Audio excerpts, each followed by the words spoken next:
안녕하세요. 보디어 플란트 원장 유화정입니다. 요새는 많지는 않은데 예전에는 외국에서 모발이식 수술 받고 온 분들 꽤 있었어요. 그리고 여전히 특정 국가에서 모발이식을 받는 해외 수술 수요가 되게 많기는 해요. 그래서 이거 얘기해도 될까 사실 제가 좀 고민을 해봤는데, 왜 최근에 인터넷에서 올려온 비행기 탔는데 이거 완전 터키시 에어라인이 아니라 터키시 헤어라인 아니야? 라고 하면서 모발이식 수술을 하는 환자들이 대부분인 기내를 찍어서 올린 그 영상이 바이럴로 이제 화제가 되었거든요. 그런 것처럼 정말 특정 국가에 가서 수술을 하시는 분들이 되게 많습니다. 그런데 솔직히 이거 추천할 만할까요? 일단 가격은 엄청 저렴해요. 국내 가격보다 훨씬 저렴하고, 심지어 막 이 안에 관광이랑 뭐 이런 것도 다 포함되어 있대요. 약간 혹하죠. 요새는 사실 그렇게 많이 보이진 않아요. 왜냐하면 예전에 했다가 파멸적인 결과들이 너무 많이 나와서 이 결과들이 공론화가 되니까 거의 없어졌거든요. 근데 최근에 한 분, 젊은 남성분인데 10년 전에 터키에서 모발이식을 하고 오셨던 분이 있어서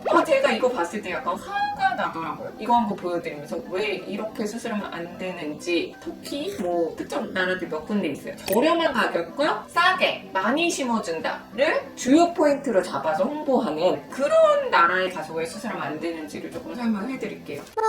이분은 30대 남성분이신데 10년 전에 터키에서 비절개로 3,500모를 이식을 받았다라고 해요. 저 시공 부분 보세요. 일단 라인 디자인, 밀도, 자연스러움 뭐 하나 솔직히 마음에 드는 게 없어요. 이렇게 수술하다니 라는 생각이 들 정도예요. 시공 부분 한숨 나오는 거 뭐 그래 그러려니 어쩔 수 없지라고 생각하는데, 제가 진짜 화났던 이유는 뒤통수예요. 이분 원래 숱 적은 분 아니거든요. 사실 남성 환자분도 그렇게 심하지 않았어요. 10년 전이었으면 진짜 3,500원 필요했을까? 그 생각 들기도 해요. 그리고 저는 처음에 어디가 신경 쓰이세요 하고 이제 수술할 부분부터 보잖아요.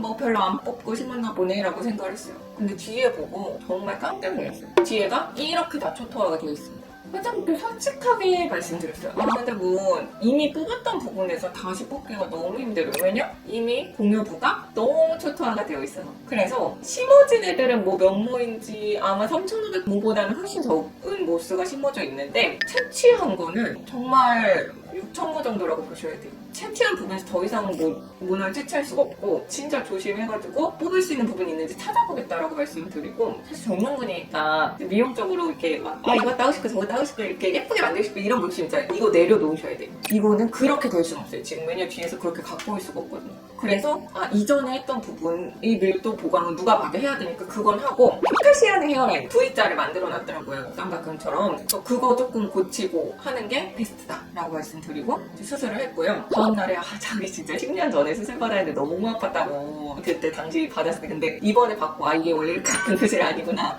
알아서 너무 저도 마음이 아팠고, 일단 뒤통수가 왜 이렇게 초토화가 되냐면 이 사람들이 펀치 개수가 많아가지고 이렇게 초토화가 된 게 아니라 채취를 할 때 엄청 큰 펀치를 쓴 거예요. 모낭이 있잖아요. 두피의 모낭이 일정 간격으로 있는데 뽑을 때 잘 나오게 하려고 이 모낭보다 훨씬 큰 펀치로 펀치를 해버리면 주위 모낭이 이렇게 죽어요. 남은 모낭은 그대로 우리가 보존이 되어 있어야 되는데 지금 채취 부위에 살아있는 모낭이 다 한 개짜리밖에 없는 거예요. 왜냐면 너무 큰 펀치를 써서 뒤에 모낭을 다 초토화해버렸으니까. 이렇게 되면 수술 비용이 문제가 안 돼요. 이게 왜냐하면 자기 머리카락은 돈 주고 살 수 없는 거거든요. 내 머리카락을 돈 주고 살 수가 없고 남의 머리카락도 원론적으로 이식할 수가 없어요. 그러니까 이게 진짜 중요한, 돈 주고도 못 사는 엄청 소중한 머리카락인데 이거를 그냥 싸게 많이 심어준다는 이유로 뒤를 완전 고갈시켜버린 거예요. 특히 젊은 분한테 이렇게 하면 나중에 5, 60대, 70대 됐을 때 나중에 어떻게 할 것인지 대책이 전혀 없는 거죠. 근데 외국에서 이렇게 막 브로커 끼고 막 저렴하게 많이 심어준다라고 하는 병원들은 어차피 장기 결과를 보는 게 이 사람들의 목표가 아니라 당장 이렇게 수술을 해서 이제 비행기 타고 가면 사실 볼 일 없잖아요. 그리고 정말 솔직히 소송하고 싶어도 어떻게 소송을 해요? 이미 외국인이고 뭐 여러 가지 현실적으로 쉽진 않잖아요. 그러니까 약간 그런 걸 이용하는 거예요. 그래서 외국이 사실 잘하는 데 가서 하시는 거는 진짜 뭐 전혀 문제 안 돼요. 하지만 진짜 막 카페 같은 데서 뭐 브로커가 막 관광도 할 수 있고 한국보다 훨씬 저렴한 가격에 많이 심을 수 있다 뭐 이런 식으로 광고하는 그런 데서는 수술 안 하셨으면 좋겠어요. 이거 나중에 평생을 걸쳐서 보면 수술비 몇백만 원 아낀 게 문제가 아닙니다.